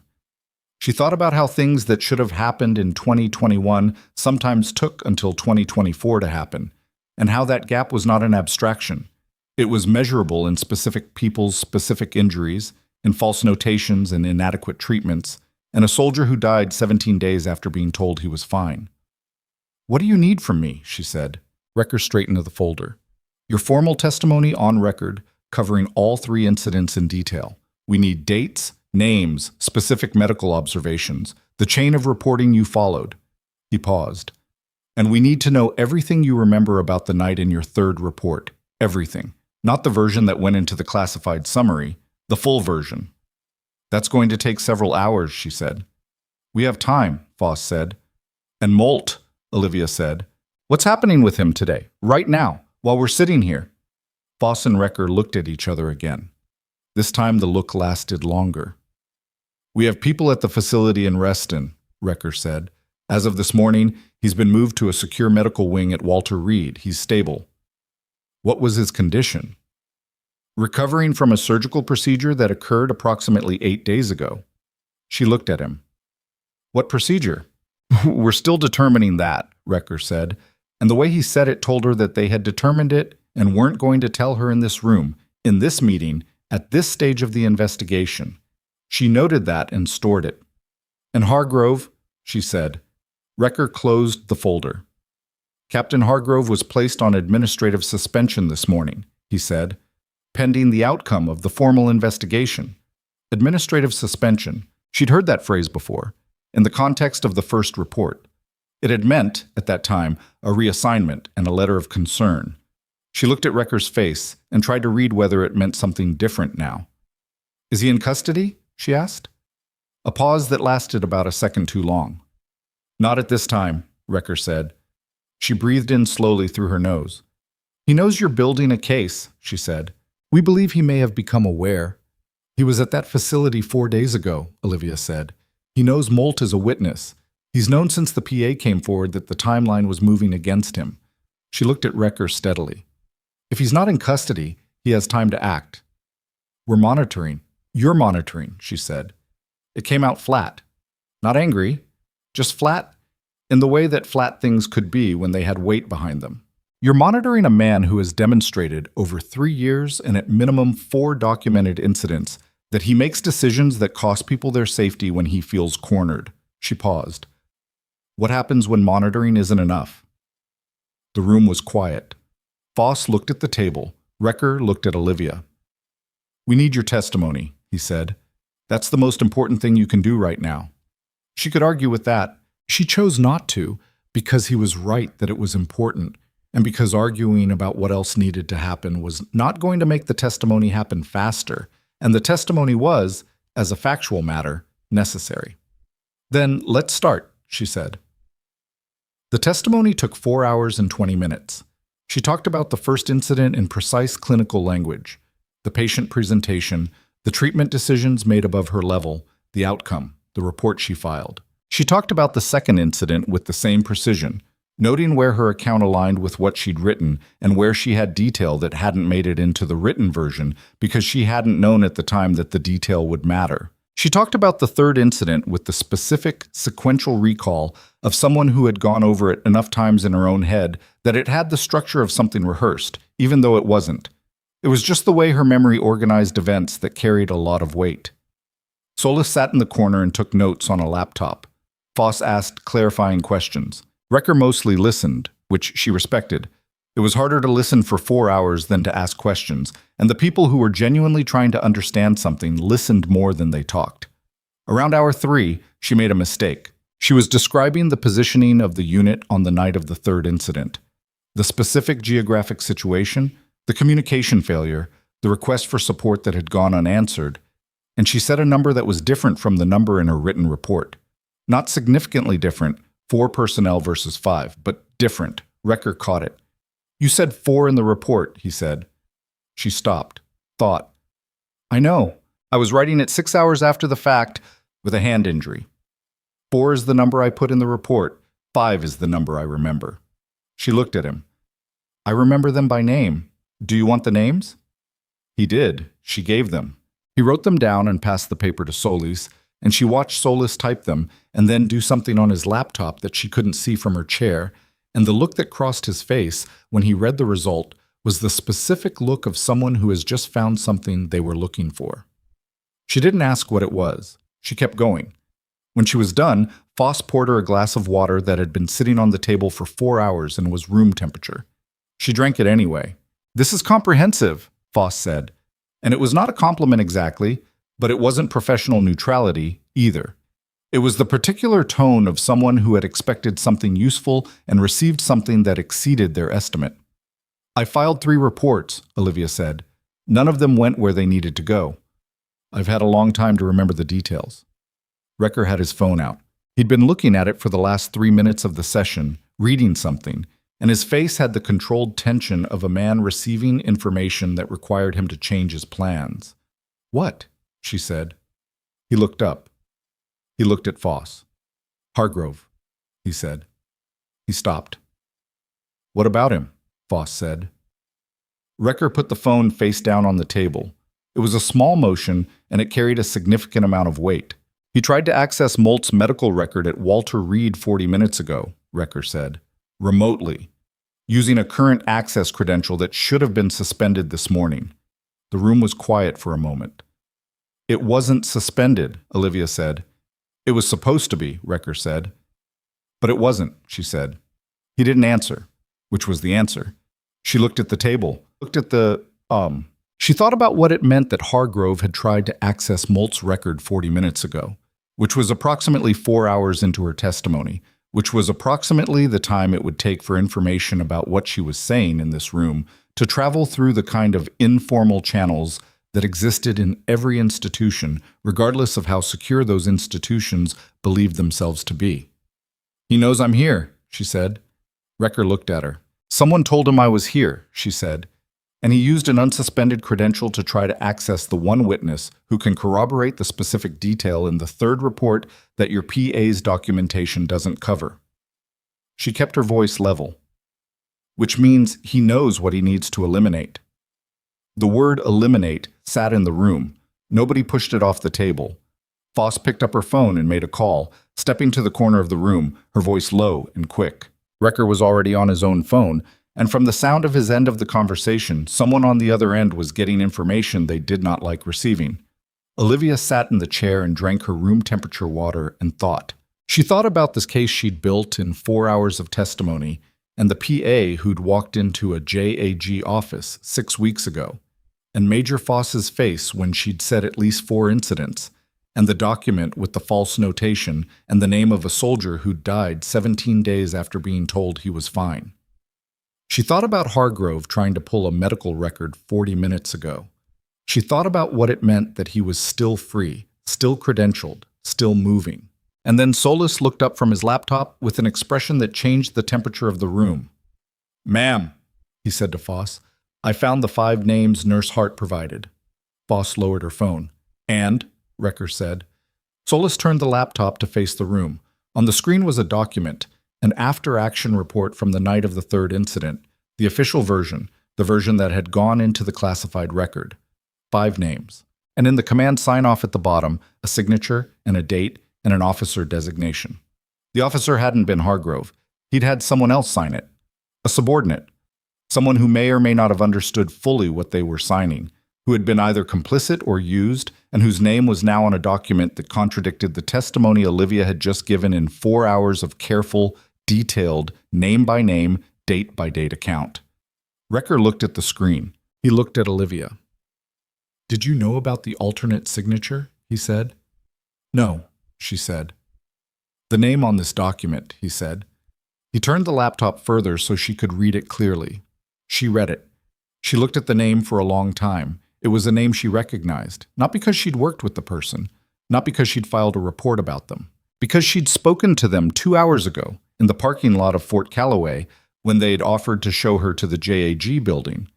Captain Solis set his laptop back down on the table and looked at her, and his face was the face of a man who had just realized that she had read the screen and that she had recognized the name, and that she now knew something about the shape of the room that he had not intended for her to know. The door behind her opened. She didn't turn around immediately. That was the first thing. The fact that she didn't spin toward the door the way a startled person would, the way someone who hadn't spent years training their body to process threat information before acting on it would. She turned slowly, deliberately, because she needed the 2 seconds that deliberate motion bought her to finish the calculation she'd already started the moment she read Solis's name on that screen. The man in the doorway was not Hargrove. He was younger, late 40s, in civilian clothes, with the particular bearing of someone who had spent long enough in uniform that it hadn't fully left his posture. He had a phone in one hand and an expression on his face that was trying to be neutral and not quite getting there. Recker was on his feet. "Marcus," he said, and the name carried a warning in it. The man in the doorway, Marcus Drill, she would learn, a liaison officer attached to the same Inspector General pipeline that had produced this meeting, looked at Recker and then at Olivia, and then at the laptop screen that Solis had not yet closed. He saw what was on it. His expression changed in a way that was very small and very significant. "Close the door," Recker said. Drill came inside and closed the door. He did it slowly, the way people moved when they were buying time for a thought they hadn't finished yet. He was the kind of man who had learned to function in institutions by understanding exactly how much each person in any given room knew. And right now, he was doing the rapid inventory of a man who had just discovered the accounting was off. "Sit down," Recker said. "Tom." "Sit down, Marcus." Drill sat. Olivia watched him. She watched the way he held the phone, still in his hand, not pocketed, which meant he either hadn't decided whether he needed it or was deciding whether to use it right now. She watched his eyes go to the laptop one more time, and she watched him decide something. "I can explain the signature," he said. "I know you can," Recker said. "You're going to, but first I need your phone." A pause that lasted too long. "My phone," Drill said. "Right now," Recker said. "On the table." Another pause. Then Drill set the phone on the table, face up, and Recker picked it up without looking at the screen and handed it to Foss, who pocketed it in a motion that was smooth enough to have been practiced. Olivia looked at Solis. He had not moved from behind his laptop. He was watching the room with an expression that had gone carefully blank, and she understood something that she hadn't 60 seconds ago, that Solis had shown her that screen on purpose. Not by accident. Not because he'd made a mistake. He'd turned the laptop toward her so she could read the name, and then he'd watched Drill come through the door, and his blank face was the face of a man who had just done the thing he'd been waiting for the right moment to do. She recalibrated her read of him and said nothing. Recker sat back down. "The after-action report from the third incident has your signature in the command authorization field," he said to Drill. "Walk me through that." Drill's hands were flat on the table. He was doing the thing people did when they were trying to decide whether the version of events they'd prepared in advance was still viable. She'd seen it in patients. The moment before they admitted something they'd been withholding, when the body decided the cost of withholding was now higher than the cost of telling. "Hargrove came to me," Drill said. "He said the report needed a secondary authorization because of his operational role that night. He said it was procedural." He paused. "I signed it. I didn't read it in full." "You didn't read it," Foss said. "I trusted the procedural explanation." He looked at the table. "That was an error." "An error," Recker repeated. "I know how that sounds." "I'm not concerned with how it sounds," Recker said. "I'm concerned with what happened and what you knew when it happened." Drill was quiet for a moment, then, "I didn't know about the false medical notation. I didn't know about the patient who died. I found out 6 weeks ago when the PA came forward." He looked at Foss. "I came to you 6 weeks ago." Foss looked at him. "You came to me with a partial account." "It was what I knew at the time." "It left your signature on a document that contradicted a witness's testimony," Foss said. "Whether you intended that or not." The room held that. Olivia understood the shape of it now. Not a conspiracy exactly, not in the way you'd build one deliberately. Something messier and more common. A man who had done a careless thing and lived with the discomfort of it and done the minimum necessary to address it when the minimum became insufficient. That was not the same as what Hargrove had done. But it had served Hargrove's purposes for 3 years, and the difference between those two things was real, and also, from the position of the people who'd been harmed by the outcome, somewhat academic. She thought about the soldier with the false notation who had died 17 days later. She thought about Molt in a room at Walter Reed.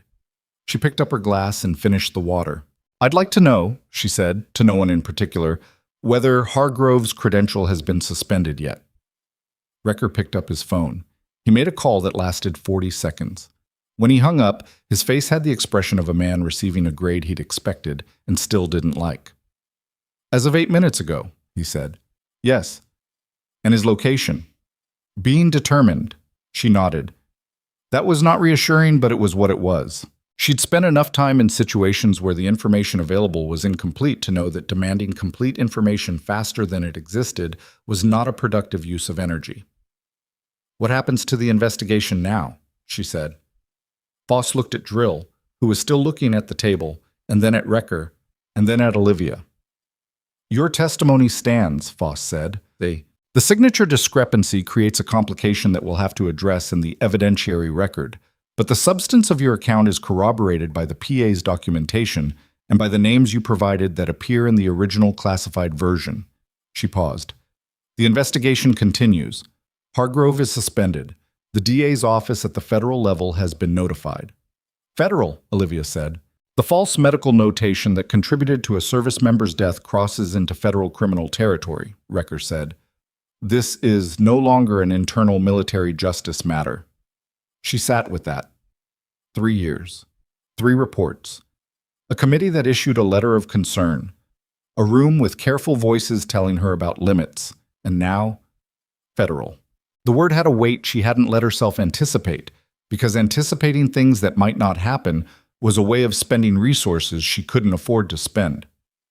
"Molt needs to know what's happening," she said.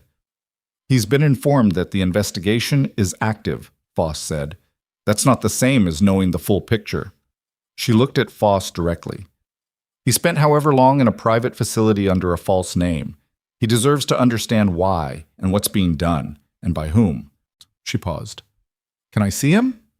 Voss and Recker exchanged a look that was shorter than their previous ones. "Not today," Recker said.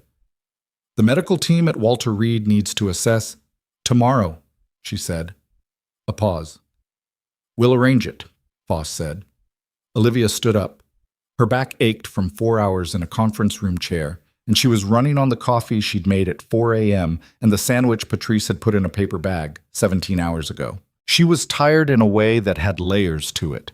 The surface tiredness of no sleep, and underneath that the deeper tiredness of a person who had been carrying something heavy for 3 years and had just set it down in a room with fluorescent lights and a laptop and 4 hours of testimony. Setting it down didn't make her feel lighter yet. It just made her aware of the shape of what she'd been holding. She picked up her bag. "I'll be reachable on my regular phone," she said. "If anything changes on Hargrove's location, I want to know." "That's not standard," Solis started. "She gets the update," Recker said without looking at Solis. She nodded once and walked out. The drive to a hotel near Walter Reed took 3 hours. She didn't push it. She stopped once for gas and a bottle of water and stood outside the station for 5 minutes in the cold air, just breathing, because the inside of her own head had been loud all day, and the cold air helped. She called Mercer from the parking lot. "It's moving," she said when he answered. "Federal." A silence. "That's different from what I expected." "Me too," she said. "Is Molt okay?" "Stable. I'll see him tomorrow." Another silence, this one with a different quality, the kind that came before something a person had been deciding whether to say. "The diner case," Mercer said. "Norwood called me this afternoon. Pruitt and Ferris have been formally charged. Harassment and assault." Pruitt's employer was notified as part of the public record. She'd forgotten about the diner. Not forgotten. It was still there, the cold coffee and the 5 men in the dark parking lot. But it had become a smaller thing, pressed flat by the weight of everything that had followed. "Good," she said. "Patrice's footage is going to be used as primary evidence," he said. "Sit. Norwood wanted me to tell you she's requesting recognition for Patrice's documentation through the department's civilian commendation process." "That's good," Olivia said. "Patrice earned it." "You both did," he said. She didn't answer that. Get some sleep, he said. I'll try, she said, which was honest enough. She got 4 hours. It wasn't enough, and it was what was available, and she'd operated on less and worse places. So she was at Walter Reed at 8:30 the following morning with a coffee from the hospital's ground floor cafe and the particular alertness of a person running on caffeine and purpose. Darren Molt was in a room on the 4th floor. He was 30 years old now, 6 years older than when she'd last seen him, though the last time she'd seen him, she'd been measuring his vitals in a field hospital at 2 in the morning, and the context was not one that preserved detail. He looked like someone who'd been through something recent and significant. There was a yellowish tinge around his eyes that spoke to stress on the liver, and he had the IV line still in his left arm, and he was sitting up in the bed at an angle that suggested he'd been in it long enough to have found the position that hurt least. He looked at her when she came in, and his face did something complicated. I thought they were going to send someone official, he said. I'm not official, she said. I'm just the person who testified yesterday. He looked at her for a long moment. I know who you are, he said. I've known since they told me the investigation was active. Waverly told me you were here. He swallowed. I didn't think you'd actually come. She pulled a chair to the side of his bed and sat down. How are you doing? She said. Better than last week, he said, which was not a high bar given what last week had apparently involved, but she accepted it as the honest answer it was. Do you know what the procedure was? She asked. The one at the Reston facility. His jaw tightened. They told me it was a scheduled follow-up to an old injury, a shrapnel fragment that had migrated. He looked at his hands. I went in because Hargrove told me to go in. He said it had been flagged in my last physical, that it needed to be addressed. Did you believe him? I didn't have a reason not to, Molt said. At the time. He paused. I knew he'd been watching me. I knew the investigation was... I'd heard things, but he presented it as routine, official. I was stupid. You weren't stupid, she said. You were operating on incomplete information against someone who had years of practice manipulating institutional trust. He looked at her. That's a diplomatic way to say I walked into it. It's an accurate way to say what happened, she said. Diplomacy is different. He almost smiled at that, which was something. The fragment they removed, she said. Did they tell you what they found? The Walter Reed team found a recording device, he said. His voice had gone flat in the way voices went when a person had already processed the outrageousness of a thing and come out the other side into something colder. Surgical grade, passive. The kind that doesn't transmit, just stores. She looked at him. He was going to retrieve it, Molt said. That's what they think. That's why he accessed the record. To find out which room I was in. What my status was. He looked at the window. To come back. She sat with that for a moment. A recording device. Surgical grade. Passive storage. The kind of thing that told you exactly what a person was afraid of. Not Molt's testimony in general, but specific conversations, specific things Molt might say in specific rooms to specific people. Hargrove had been managing this for a long time, and the recording device was the move of a man who decided that managing meant having evidence he could use, not just evidence he could suppress. What did you say in that facility? She asked. In the room. In the days before Walter Reed. Molt looked at her directly. I had a phone call with a JAG attorney, he said. 3 days before they moved me, I told him about the night in your third report, the full version. Including the fifth name, she said. He blinked. How did you know about that? I gave it to them yesterday, she said. In my testimony. I remembered 5. I'd written 4 in the original report. He was quiet for a moment. That's the one he needed, he said slowly. That's the name that puts him physically at the location during the critical window. The other 4 were there through most of the night. That one only appears for 40 minutes, and those 40 minutes are the 40 minutes where everything went wrong. She had known this, in the way you knew things you'd reconstructed rather than directly witnessed, assembled from fragments and sequence, and the testimony of people you'd treated afterward. But hearing it from Molt, from someone who had been there in the position she hadn't been in, gave it a different weight. He'll know the name is out now, she said. Yes, Molt said. Which means he has nothing left to protect, she said. Molt looked at her. His eyes were tired and clear, and they had the quality of someone who had stopped pretending things were smaller than they were. "They need to find him," he said. "I know," she said. Her phone buzzed in her pocket. She looked at the screen. Wrecker. She stood up and held up one finger to Molt and stepped to the corner of the room. "Hart," she said. "We found him," Wrecker said. His voice had the particular quality of controlled tension. 2 hours ago. He was at Dulles, boarding a flight." "Where to?" "It doesn't matter where to," Wrecker said. "He didn't board. He's in federal custody as of 50 minutes ago." She put her hand flat against the wall. Gerald Hargrove, 51 years old, in federal custody. "What are the charges?" she said. "At present, obstruction of a federal investigation, unauthorized access to protected medical records, and one count related to the surgical device." He paused. "The false medical notation and the death of the service member from 2020 are being reviewed by the federal prosecutor's office as a separate matter.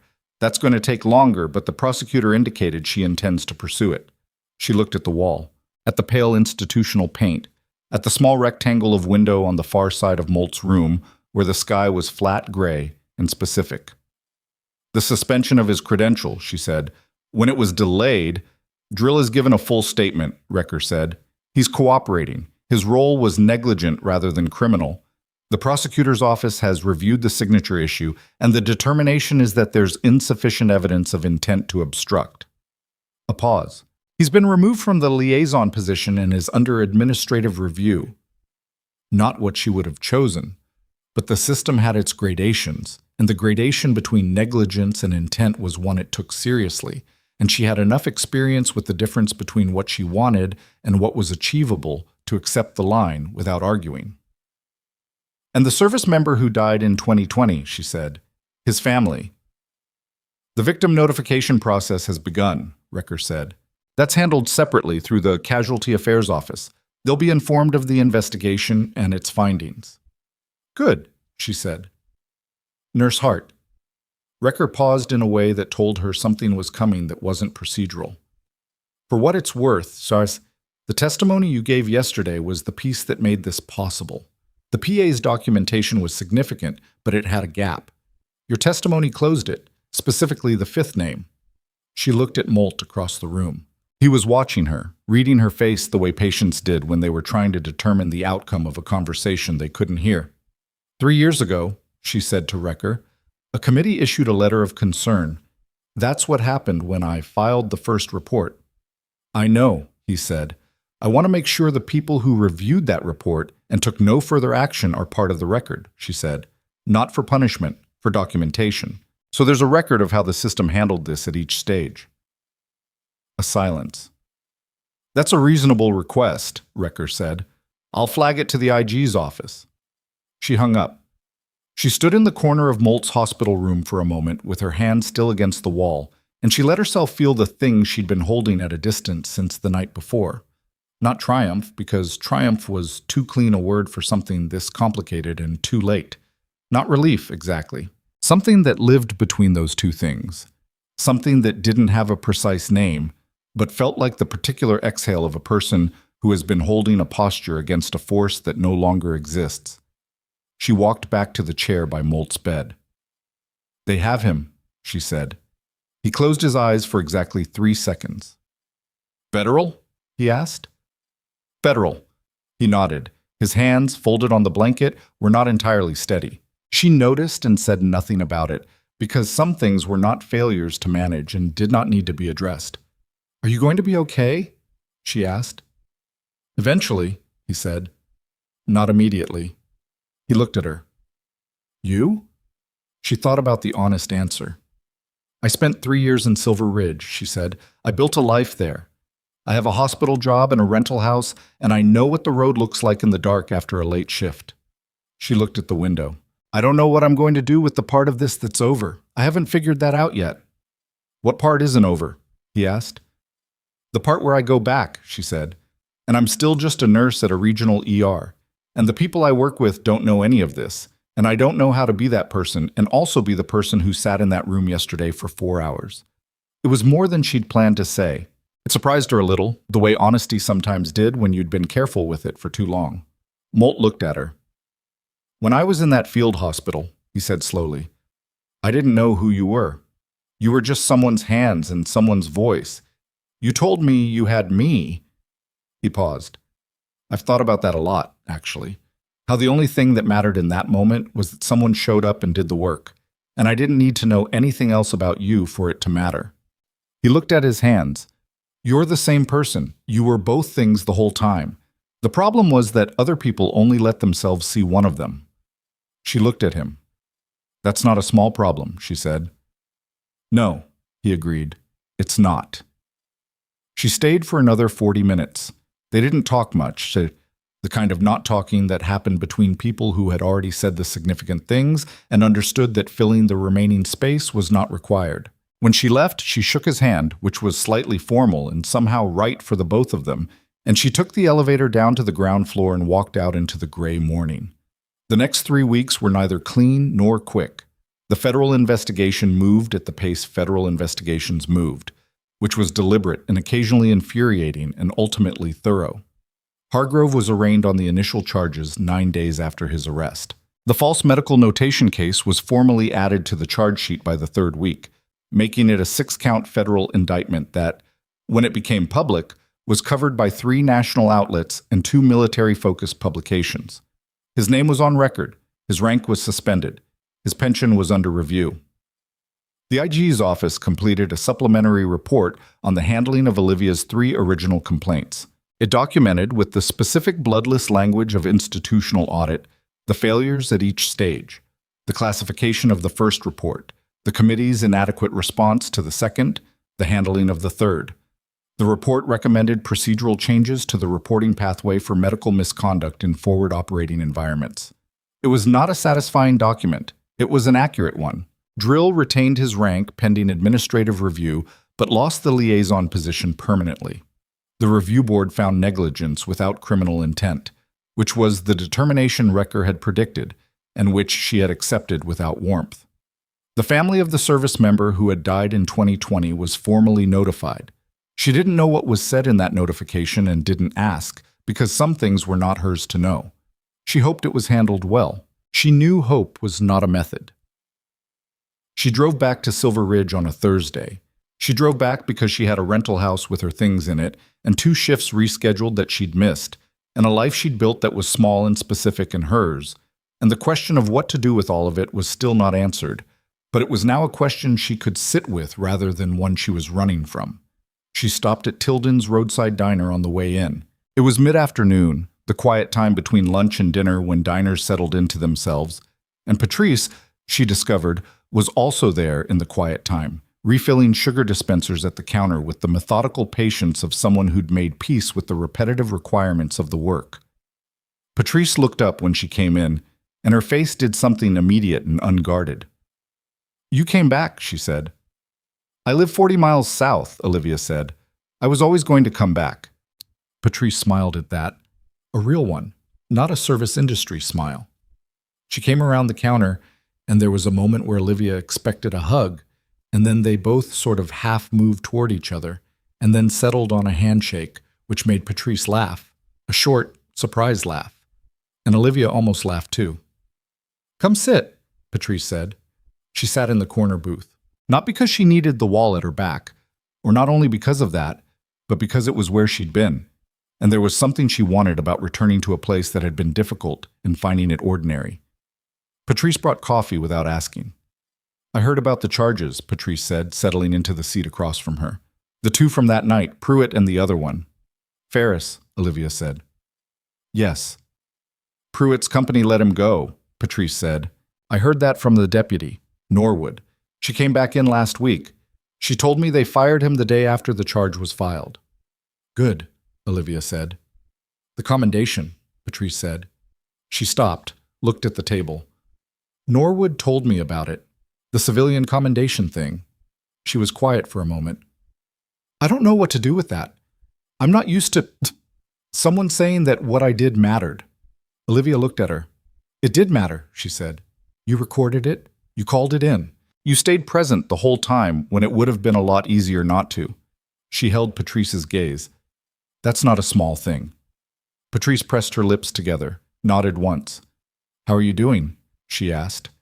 Really? Olivia wrapped her hands around the coffee cup, the familiar weight of it, the familiar warmth. I'm figuring something out, she said. I've been a nurse for 8 years.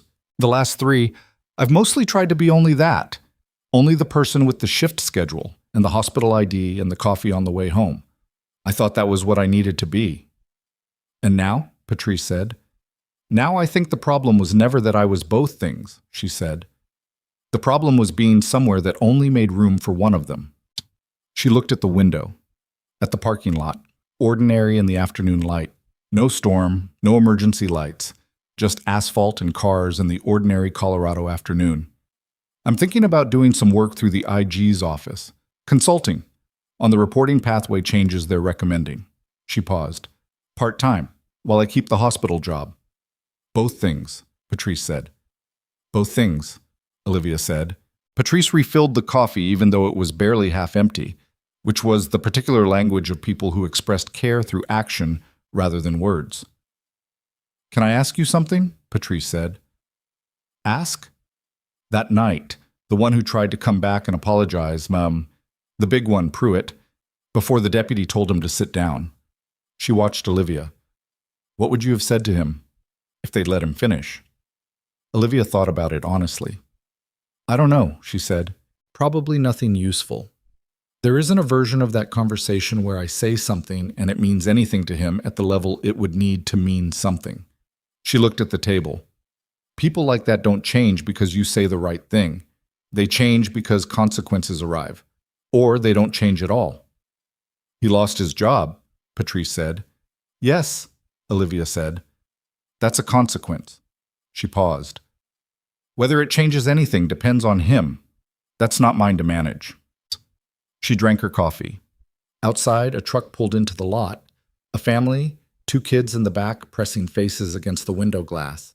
A man and woman in the front who looked like they'd been in the car a long time. They piled out and came inside, and Patrice got up to seat them, because this was a diner and there were people to seat, and coffee to pour, and pie to bring, and the world had continued its ordinary operations through all of it and would keep doing so. Olivia sat in her corner booth a while longer. She thought about what Molt had said, about being both things the whole time, about other people only letting themselves see one of them. She had spent a lot of years being underestimated. It had happened in uniform and out of it, in hospitals and in the field and in a diner during a storm, in conference rooms and in the mouths of people who looked at her and sorted her into a category that suited them rather than one that was accurate. She had learned to work with it, to be quieter than she felt, to hold more than she showed, to let the gap between what people assumed and what she actually was become a kind of patience. But patience was not the same as acceptance. She had not accepted it. She had simply waited for the moment when the truth was more useful than the assumption. And the moment had arrived, the way it usually did. Not all at once, but in stages. A hand she'd broken a grab with, a phone call in a diner hallway, 4 hours of testimony, a name she remembered, a recording device in a hospital room, a federal charge sheet with 6 counts. She was not a hero. She was a woman who had done her job under conditions that made it harder than it should have been, and then documented what she saw, and then tried again after that. She had been afraid and tired and sometimes very close to believing it wasn't going to work. She had not done any of it gracefully. She had done it while making mistakes and sleeping badly and eating half a piece of pie in a roadside diner and getting grabbed by the wrist by someone who thought she was someone he could afford to ignore. She had done it because the alternative of stopping, of deciding that what you saw didn't require you to keep reporting it, of exchanging the weight of trying for the slightly different weight of having given up, was something she'd tried for 18 months and found to be its own kind of cost, a cost that didn't announce itself dramatically, just accumulated quietly in the gap between the person she was and the person she'd decided to try to be instead. The family at the new table was arguing cheerfully about what kind of pie to order. One of the kids had clearly already decided and was advocating loudly for her position. Her mother was pretending to consider alternatives. Her father was looking at the menu with the focused expression of a man who'd been in the car too long and needed to eat something immediately. Ordinary things. The ordinary texture of a world that continued. Olivia picked up her coffee. She had a rental house 40 miles south with her things in it. She had a shift at Crestfield Regional in 2 days. She had a consulting inquiry from the IG's office sitting in her email, sent the day before, specific and concrete and actionable. She had, somewhere, a paper bag that had held a sandwich and a piece of pie that had been better than it had any right to be, sitting in her passenger seat for 100 miles. She had Molt at Walter Reed, getting better. She had Hargrove in federal custody, answering for it. She had 3 reports on a record that now had people reading them, and a 5th name in testimony that had closed a gap in an investigation, and a letter of concern from a committee in 2021 that was now itself documented as an institutional failure in an IG report. She had Patrice across the diner pouring coffee for a family that had come in out of the afternoon, commended for doing the right thing in a moment when it would have been easier not to. None of it was clean. None of it was the version where everything worked the first time, and the people in the right positions made the right calls, and nobody had to file the same report 3 times over 2 years to get it read by someone with the authority to act. That version of the story was a story about institutions that functioned correctly, and she had never worked in that story. She had worked in the real one. The real one had bad fluorescent lighting and cold coffee, and people who didn't update their assumptions fast enough, and committees that issued letters of concern, and men in diners who thought a woman alone was an opportunity. It had recording devices and false notations, and 3 years of waiting for something to move. And it also had Patrice and her phone, and a retired court reporter with a paper napkin, and a former Marine who'd finally said the right thing too late and known it, and a JAG attorney who'd taken a call and asked questions, and a PA who'd walked into an office 6 weeks ago with documentation and a willingness to say what he'd seen. It had somewhere in it people doing the right thing badly and late and imperfectly and anyway. That was the version she lived in. That was the version she was going to keep living in, consulting for an IG office part-time and working shifts at a regional ER and driving home on dark roads after long nights and stopping sometimes at a diner that had bad lighting and good pie. She had not saved everyone. She had not fixed everything. She had done what she could do with the time and the information and the resources she had, and she had not stopped doing it even when it cost her more than she'd budgeted for, and the result was not perfect and was also real. Training didn't save everyone, but it saved who it could save.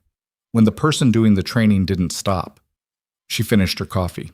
She left cash on the table, enough for the coffee and the pie she was going to order before she left, and enough on top of that to make Patrice's afternoon slightly better than it would have been, because small things were still things. She caught Patrice's eye across the diner. "Can I get a slice of pie to go?" she asked. Patrice smiled. "What kind?" she asked. Olivia looked at the family at the new table, where the kid who'd known what she wanted from the beginning had apparently won the argument and was waiting for her piece with the satisfaction of someone who'd made a reasonable case and been heard.